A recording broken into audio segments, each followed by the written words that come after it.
జగమంత కుటుంబం నాది, ఏకాకి జీవితం నాది, సంసార సాగరం నాదే, సన్యాసం శూన్యం నావే.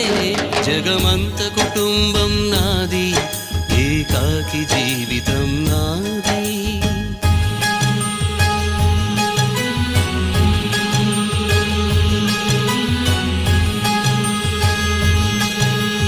కవినై కవితనై భార్యనై భర్తనై, కవినై కవితనై భార్యనై భర్తనై, మల్లెల దారిలో మంచు ఎడారిలో, మల్లెల దారిలో మంచు ఎడారిలో, పన్నీటి జయ గీతాల కన్నీటి జలపాతాల, నాతో నేను అనుగమిస్తూ